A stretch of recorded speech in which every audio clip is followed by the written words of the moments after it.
सवनमा मांगियो मंगनमा सुनला तू बिनती हमार। आइले सवनमा मांगियो मंगनमा सुनला तू बिनती हमार।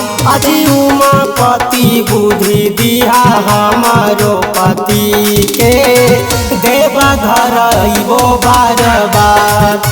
अजी उमापति बुद्धि दिया हमारो पति के देवा घर अइबो बार बार। आइले सवनमा मांगियो मंगनमा सुनला तू बिनती हमार।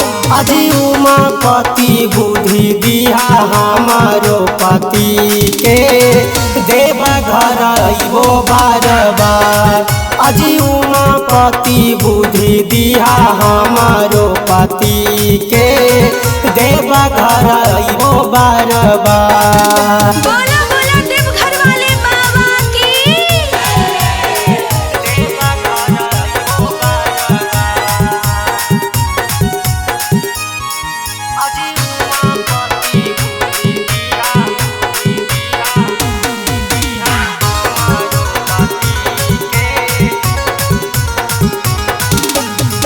भर सावन नसावे में रहो हाको चूरा जी। कैसन तू बर देला कैलियल की कसूर जी। भर सावन नसावे में रहो हाको चूरा जी।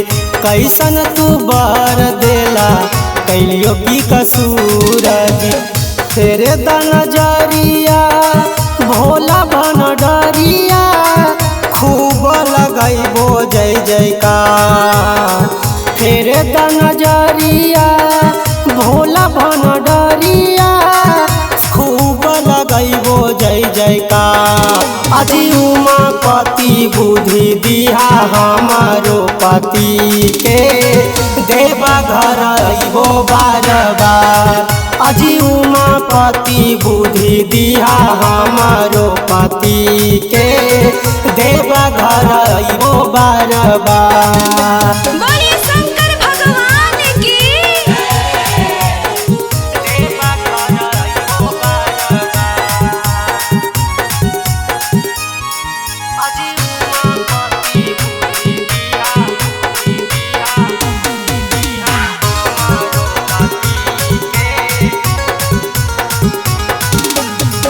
तोहरे ही नाम केला गईबो गोहार जी। ते हो जी पियावा के जिंदगी सवार जी। तोहरे जी नाम केला गईबो गोहार जी। देहो जी पियावा के जिंदगी सवार जी। सनतो ससारावन पर फेरी दा नजरिया सुनला तू बिनती हमार।